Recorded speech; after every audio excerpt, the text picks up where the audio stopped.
자, 이번 시간에는 13번째 피의자 유치 및 호송 규칙에 대해서 나와 있습니다. 이 법령은 우리 공채보다는 성질 쪽에서 좀 출제가 잘 되는 법령이다라고 보시면 돼요. 아직 공채는 나온 적은 없습니다. 참고로 하시고요. 우리 성진 준비하는 친구들은 필수적으로 이 법령을 공부를 하셔야 된다라고 보시면 되겠습니다.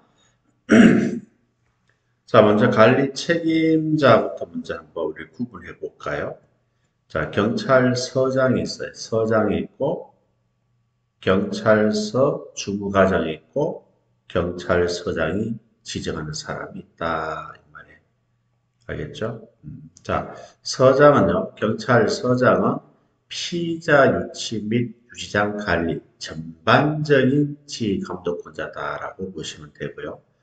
경찰서 주무과장은 서장을 보좌합니다.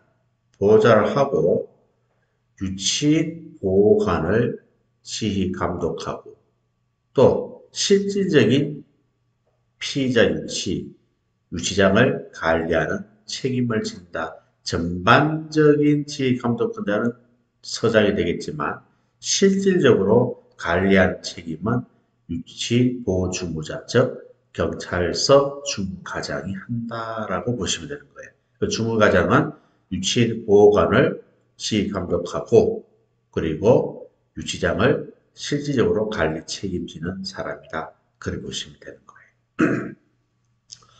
그 다음에 경찰서장이 지정하는 사람이 있어요.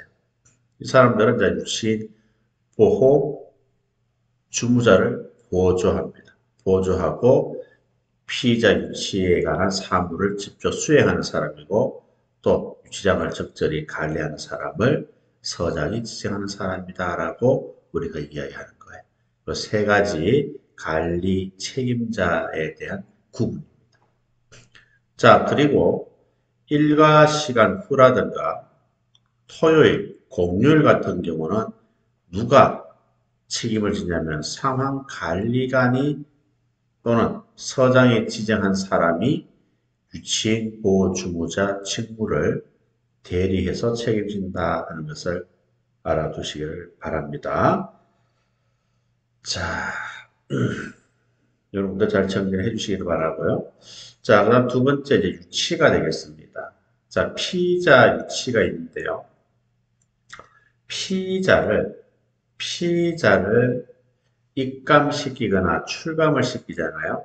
그러면 유치인 보호주무자가 발급하는 피의자 입출감 지휘서가 있어요.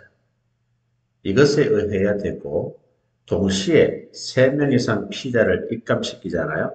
그러면 경위이상 경찰관 입회하에 순차적으로 입감시킨다 하는 것을 알아두시기 바랍니다. 여기서 경위 이상이지 경감 이상이다, 2명 이상이다 이런 말을 하게 되면 틀리게 됩니다. 아시겠죠? 그리고 피의자 입출감 지휘서는 누가 발부하는 거예요? 서장이 발부하는 것이 아니고 피유치인 보호주무자가 발부한다 하는 것도 알아두셔야 되는 거예요. 그래서 세 군데를 여러분들이 기억을 해주셔야 됩니다. 자, 그리고 또 중요한 것은 분리유치 대상입니다. 형사범과, 그죠? 형사범하고 구류 처분을 받은 자는 어떻게 된다? 분리를 해야 돼요. 19세 이상인 자와 미만인 자도 분리해야 됩니다. 신체 장애인도 분리해야 됩니다. 공범자도 분리해야 됩니다. 통로를 방지하기 위해서 남자와 여성도 분리해야 한다 이 말입니다. 그래서 5가지 분리유치 대상자가 나와 있어요.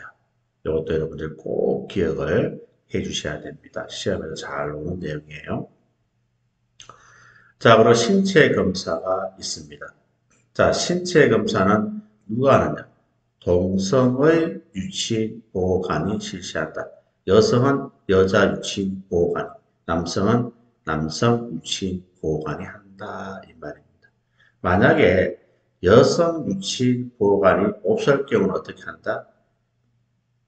예, 신체 검사에 대해서 교양을 받은 여성 경찰관이 대신할 수도 있다 하는 것을 여러분들이 알아두시고 신체 등 검사는 유치장 내 신체 검사실에서 한다 하는 것을 알아두시면 됩니다. 자, 굉장히 중요한 게 나오죠.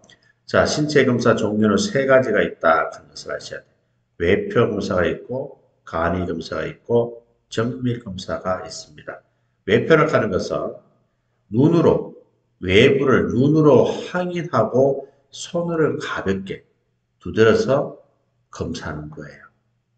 뭐 옷을 벗기고 이런 게 아니라 그냥 외관적으로 딱 봤을 때 눈으로 또 의심되는 부분은 손으로 이렇게 가볍게 두드려서 검사하는 것을 외표 검사라고 합니다. 자, 간이 검사는요. 파리막 안에서 속옷은 벗지 않습니다. 알겠죠? 속옷은 벗지 않은 상태에서 이염물이 있는지 없는지 검사하는 거. 요게 또 원래 성진시험에서 나왔잖아요. 요게 간이 검사예요. 정밀 검사는 뭐 살인, 강도, 절도, 강간, 방화, 마약류, 조직폭력 이런 재질이 중하거나 또 이해, 자해할 우려가 있다고 판단되는 경우는 탈의막 안에서 속옷을 벗기고 신체 검사의 옷을 갈아입힌 후에 정밀하게 이염물 등 언니 여부를 검사하는 것을 정밀검사라고 합니다. 자, 그래서 이걸 여러분들이 구분하는 것은 외표 검사는 그냥 눈으로, 손으로 가볍게 두드려서 검사하는 것이다. 그렇게 정리하시면 되고 간이 검사는 속옷을 벗지 않는다. 정밀 검사는 속옷까지 벗는다. 이게 또 여러분들 구분하는데 핵심이니까 잘 구분해서 정리하시기 바랍니다. 자, 그리고 이제 피의자 유치 시 유의사항이 되겠는데요.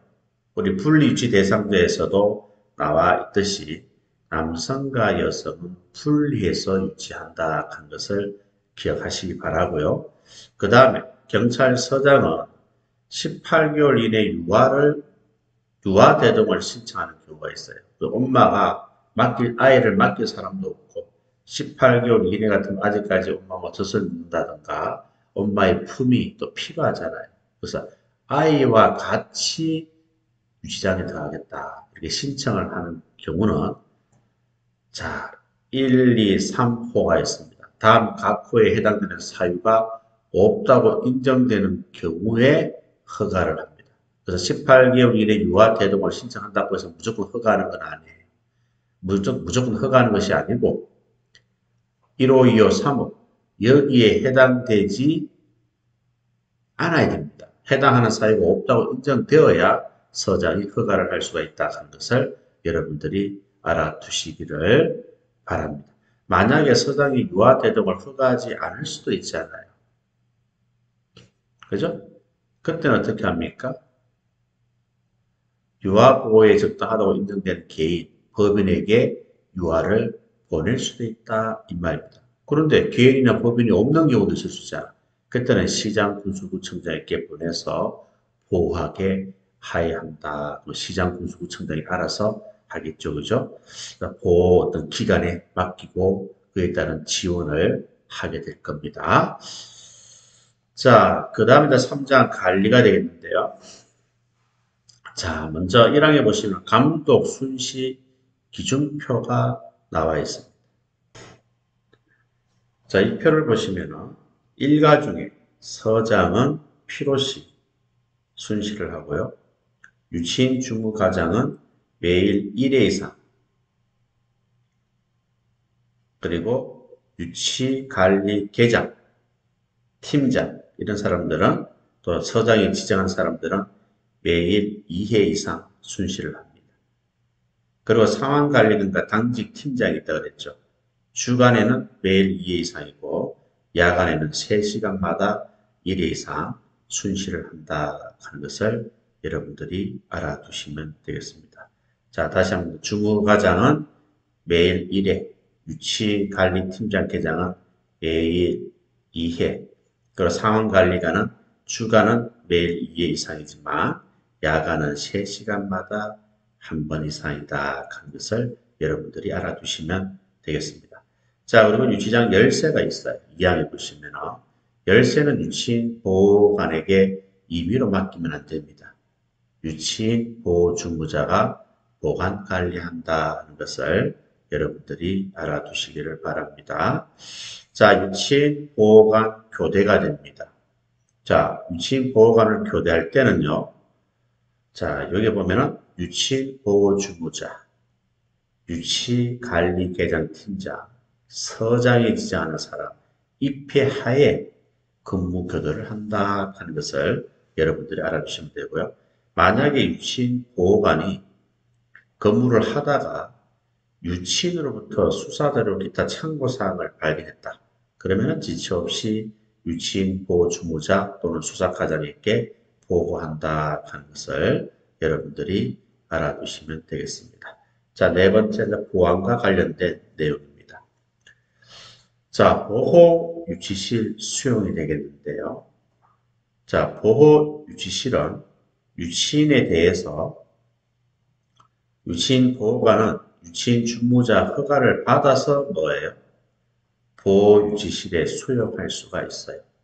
자, 보호 유치실에 수용할 때는 몇 시간 이상 수용하여서는 아니 된다. 6시간 이상이다 하는 것도 여러분들이 알아두시면 되겠습니다. 자, 그리고 정기 검사가 있습니다. 자, 서장은 유치인 보호주무자로 하여금 일주일에 한 번 이상 정기적으로 유치장 내외에 대한 면밀한 검사를 실시하게 하여야 한다. 그래서 서장은 유치인 보호주무자로 하여금 주 1회 이상 정기적으로 면밀한 검사를 실시한다 하는 것을 여러분들이 알아두시면 되겠습니다. 자, 급식과 위생에 관한 내용입니다. 자, 자비식사인데요. 유치인이 유치장에 있으면서 자기 돈으로 식사 같은 것들 할 수가 있어요. 물론 종류와 분량은 누가 정한다? 서장이 정합니다. 서장이 정한 종류, 분량에 대해서 자기 돈으로 식사가 가능하다 이 말입니다. 자기 마음대로 뭐 스테이크를 먹고 싶다고 해서 돈이 많다고 해서 스테이크를 주문한다든가 그런 것들은 안 된다 이 말이에요. 그죠? 자, 그 다음 접견 또는 서류, 기타 물건 접수가 되겠습니다. 자, 접견 시간 요령이 나와 있는데요. 유치인 접견은 평일에는 오전 9시부터 오후 9시까지 가능합니다. 근데 멀리서 왔다. 멀리서 오면은 밤 10시까지 연장할 수도 있어요. 평일에는 오전 9시부터 오후 9시까지지만 원거리에서 온 경우는 서장 허가를 받아서 1시간 더 연장 가능하다 하는 것을 알아두시면 되고요. 토요일, 일요일, 공휴일은 오전 9시부터 오후 8시까지로 한다 하는 것을 알아두시기 바랍니다. 자, 그리고 유치인 접견 시간은 한 번 접견할 때 30분 안에 30분까지만 가능하고 하루에 3번 이내하여 접수 순서에 따라 균등하게 시간을 배분하게 됩니다. 물론 변호인과의 접견은 예외로 한다 하는 것을 여러분들이 알아두시기를 바랍니다. 아시겠죠? 자, 그 다음에 석방에 관한 내용입니다. 유치기간에 대한 주의가 되겠는데요. 자, 유치인 보호주무자, 유치인 보호관은 유치기간에 유의를 해야 되고, 유치인 보호관은요, 유치기간 만료되는 자에 대해서는 유치기간 만료 며칠 전까지 하루 전에 유치인 보호주무자에게 보고를 한다 하는 것을 여러분들이 알아두시기 바랍니다. 자, 유치인 보호관은 유치기간 만료 하루 전에 유치인 보호주무자에게 보고한다. 이걸 꼭 기억하도록 합니다. 자, 호송에 관한 내용이 나옵니다. 자, 호송관 하면은 호송하는 담당 경찰관을 말합니다. 호송관 하면 호송하는 경찰관이고요. 호송관서는 호송하고자 하는 경찰관서고 인수관서는 인수하는 간서를 말합니다. 뭐 호송 수단은 여러 가지가 있겠죠. 그렇죠? 자, 그 다음에 이제 호송 수단을 조금 이따 공부를 하고요. 호송 종류부터 먼저 보겠습니다. 이것도 시험에 출제가 되고 있으니까요. 여러분 정리를 좀 잘 해주셔야 됩니다. 자, 이감 호소입니다. 이감이다 하는 것은 뭐예요? 다른 곳으로 이동하고 또 특정 관세에 인계하기 위한 호송을 말합니다. 이감이죠, 그죠? 다른 곳으로 이동하거나 특정 관세에 인계하기 위해서 호송하는 거예요. 뭐 부산에 있는 경찰서에서 서울에 있는 경찰서로 한다, 호송한다. 그게 이감이 된다 이 말이에요. 자, 왕복 호송이 있습니다. 왕복은 갔다가 오는 거예요. 그죠? 특정 장소에 호송하고 그래서 필요한 용무를 마치고 다시 돌아오는 것을 말합니다. 왕복입니다. 집단은 다수의 피호송자를 호송하는 것을 집단 호송이라 그러고 비상호송은 국가 비상 사태 시 천재지변에 있어서 피호송자를 다른 곳에 수용하기 위한 호송을 비상호송이다 하는 거예요.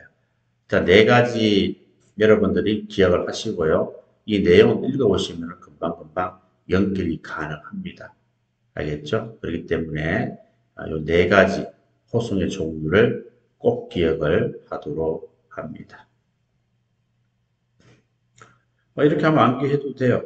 이렇게 하면 암기를 한번 해보시기 바랍니다. 이감 왕비집이다. 이렇게 하든지 이감 왕비집이다. 이렇게 하든지 하여튼 네 가지를 꼭 기억하시고 나머지 내용을 읽어보시면 바로바로 연결이 가능할 거예요. 자, 피호송자 신체 검사가 됩니다.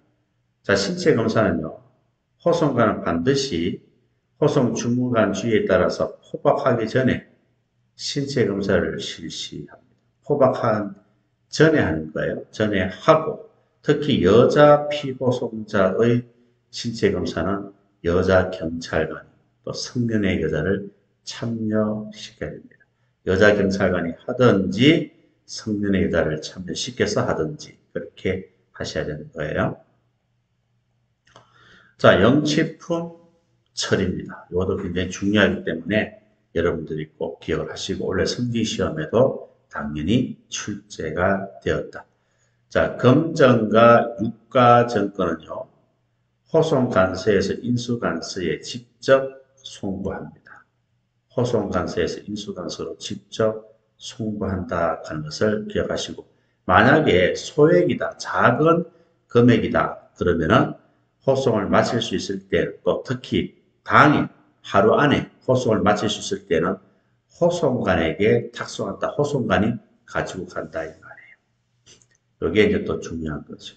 아시겠죠? 기억하세요. 자, 검정과 유가증권은 원칙은 호송관서에서 인수관서에 직접 송부하는 것이 원칙이고 예외적으로 소액인 경우 또 당일 호송 업무를 마칠 수 있는 경우는 호송관에게 직접 타송한다 하는 것을 알아주시기 바랍니다.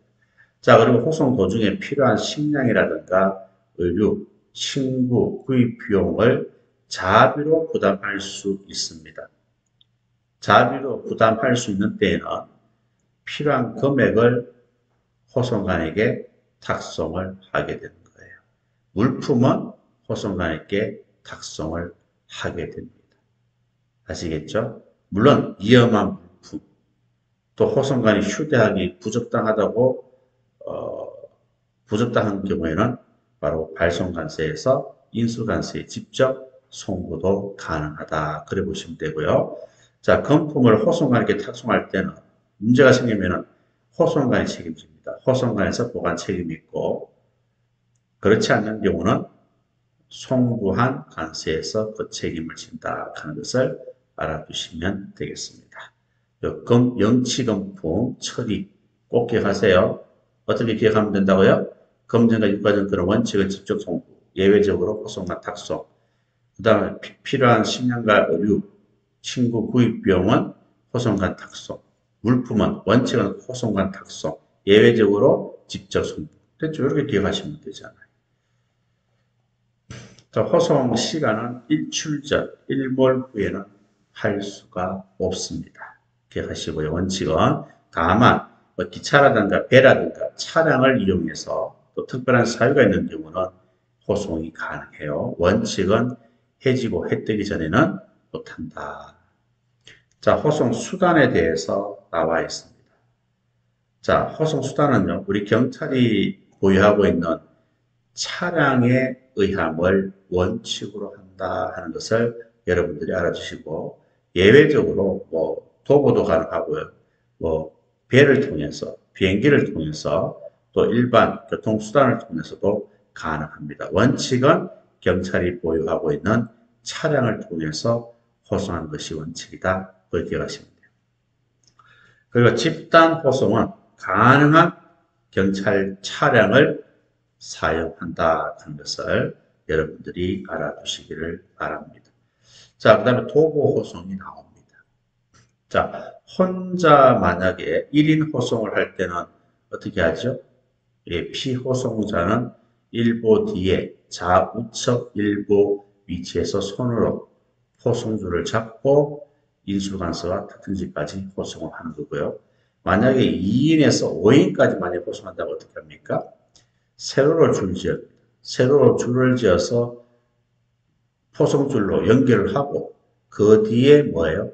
호송관 1위는 1호 방법에 의해서 하고 다른 호송관은 피호송자 좌우에 위치를 해서 거리를 1보, 2보 거리를 유지하면서 호송하는 거예요. 이거 잘 생각을 해보시면 몇 번 읽어보시면 금방 머릿속에 들어갑니다. 만약에 6인 이상이다 하면은 한 줄이 아니고 두 줄, 세 줄 종대로 세워서 1호, 2호 방법에 의해서 호송을 하는 거예요. 그래서 한 명일 때, 두 명에서 다섯 명일 때, 6명 이상일 때 어떻게 호송관이 위치를 해서 호송을 하는지 그걸 한번 두 번 정도 읽어보시면 됩니다. 차량을 가지고 만약에 호송을 하잖아요. 그러면은 운전자 바로 옆에는 안 돼요. 운전자 바로 뒷자리도 안 됩니다. 출입문 앞에도 안 되고 뒤에도 안 되고 옆에도 아닌 곳에 성차를 한다 이 말입니다. 운전자 바로 옆에 서면 잘못하면 운전자한테 위협을 가할 수 있잖아요. 또 뒤에도 안 됩니다. 또 출입문 앞뒤 다 안 됩니다. 옆에도 당연히 안 됩니다. 아시겠죠? 자, 그리고 화물 차량을 가지고 복개가 없는 위에 덮개가 없는 차량에 의해서 호송을 한다. 그러면 호송관은 적재함 가장자리에 위치하며 호송관이 적재함 가장자리에 위치를 해야 돼요. 그러니까 차가 있으면 차 바깥쪽 이쪽에 그죠? 이쪽에는 다 우리 호송관이 위치를 하고 안에 중앙에 피호송자가 위치를 해야 되겠다 그 말이에요. 자, 그 열차 호송이도 됩니다. 자, 피호송자를 열차 객실 아니면 화물차 안에 승차를 시켜야 되고요. 열차의 승강구, 연결 장소라든가 출입문, 세면 장소, 화장실 이런 데는 승차시키면 된다, 안 된다? 안 된다 하는 것을 알아두시기를 바랍니다. 자, 그 다음에 13번째, 사고 발생 시 조치. 자, 이 부분이 굉장히 중요합니다. 또 시험에도 출제가 되고요. 원래 성질시험에도 이 부분이 나왔어요. 그래서 그림을 통해서 먼저 한번 보시면은 그 위에 있는 내용, 이 위에 있는 내용을 그림으로 제가 표현을 한 거예요. 자, 호송관이 피흡성자를 데리고 금품, 관계서류를 가지고 호송을 합니다. 호송을 하는데 부산에서 출발을 해서 호송을 하는데 대전 B경찰서 관할에서 이 피호송자가 도주를 한 거예요. 대전 B경찰서 관할에서 도주를 하면은 호송관은 대전 B경찰서에 신고 그리고 본인이 직접 신고를 못하면은 대신 좀 알려달라고 의뢰를 하게 됩니다. 그러면 어떻게 한다? 대전 B경찰서에서 바로 호송관서에 부산 A경찰서에 통지를 하게 되는 거예요. 우리 관할구역에서 호송 중에 피호송자가 도망갔다라고 통지를 합니다. 통지하고 또 아니면 호송관이 직접 보고도 가능합니다. 보고하면은 호송관서에서는 상급 경찰관서에 경찰입니다. 오타가 있어요. 상급 경찰관서에 보고를 합니다. 보고를 하고 호송관서에 지휘를 받게 되는 거죠. 그리고 호송관서는 수사에 착수를 할 것이고, 그리고 도주관서 대전 B경찰서에 수사를 의뢰하게 된다 이 말입니다.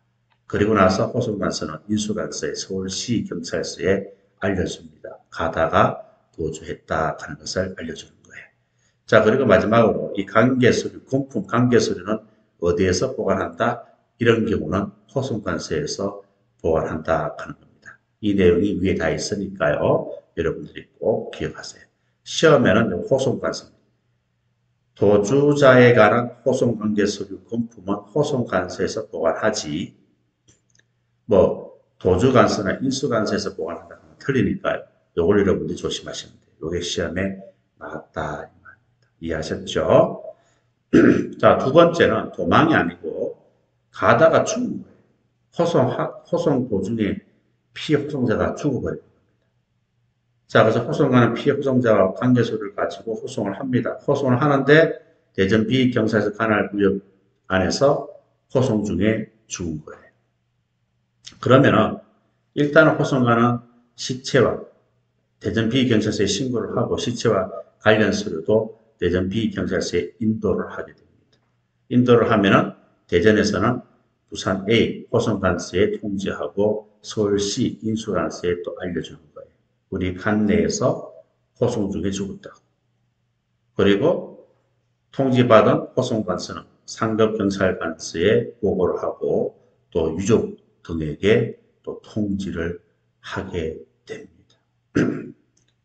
만약에 이때 유족이 없어요. 통지를 받은 가족이 없어요. 그런 경우는 통지받을 가족이 없거나 통지받을 가족이 통지받은 날부터 3일 이내, 그러니까 통지받을 가족이 없거나 통지받을 가족은 있는데 통지받은 날부터 3일 이내에 시신을 인수하지 않으면 그때는 이제 구시 읍면장에게 가매장하도록 의뢰를 하게 된다 하는 것도 여러분들이 알아두시길 바랍니다.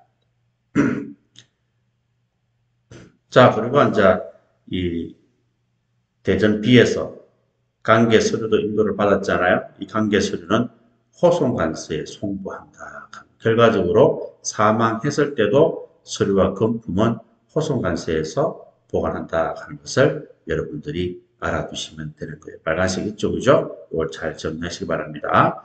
자, 세 번째는 이제 피호송자가 병에 걸린 거예요. 자, 호송관이 피호송자와 관계서를 가지고 호송하는데 피호송자가 경정입니다. 가벼운 증상입니다. 가벼운 증상은 응급조치 후에 호송을 계속하면 돼요. 더 이상 내용이 없어요. 그런데 중요한 거는 중증이라는 거예요. 심하다 이 말입니다. 심하면은 피호송자와 관련 서류를 바로 치료관서에 대전 B경찰서에 인도를 합니다. 그리고 대전 B경찰서는 호송관서에 통지를 하게 되는 거죠. 그리고 서울 인수관서에도 통지를 하게 됩니다. 자, 그리고 치료를 다 하고 나서 치료를 다 하면은 치료관서에 있는 호송관이 서울에 호송을 하는 거예요. 원래 호송관서에 있는 호송관이 하는데 치료 같은 경우는 치료가 다 끝나고 나면은 치료관서에 있는 호송관이 인수관서에 서울에 호송을 하게 됩니다. 그런데 아무리 심하더라도 24시간 이내에 치료가 가능하다면, 치료가 된다면 그때는 호송관이 기다렸다가 호송관서의 호송관이 호송을 계속하는 거예요. 자, 이때 관련 서류와 금품은 어디서 보관합니까? 치료 중에는 치료관서에서 보관할 것이고 결과적으로 호송이 되는 거니까요. 인수관서에서 결과적으로 보관한다. 즉 호송관서에서는 보관하지 않는다 하는 것을 여러분들이 알아두시면 됩니다. 자, 그림을 통해 충분히 이해하시겠죠? 꼭 기억을 하도록 합니다. 그 다음 피호송자의 숙박이 됩니다. 자, 숙박은요. 자, 어디서 하느냐 하면은 모텔에 가서 숙박하고 이러면 안 됩니다. 가다가 너무 멀어서 또 너무 늦게 출발해가지고 원칙대로 해지면 호송을 못한다는 가정하에 자, 숙박을 해야 할 사유가 발생했다. 그러면은 체류지, 관할 경찰서 유치장이나 교도소를 이용해서 숙박을 하게끔 합니다. 무슨 지 아시겠죠? 그래야 더 안전하게 할 수 있잖아요. 그래도 우리 호송관들도 푹 쉴 수가 있지 않아요. 그지? 예. 자, 그 다음 호송 비용 부담은 호송관세에서 부담을 하고요. 호송관은 분사기를 휴대합니다. 자, 이렇게 해서 피의자 유치 및 호송에 관한 규칙도 마무리하고 다음 시간에는 스토킹 범죄 처벌에 관한 법률에 대해서 말씀을 드리도록 하겠습니다.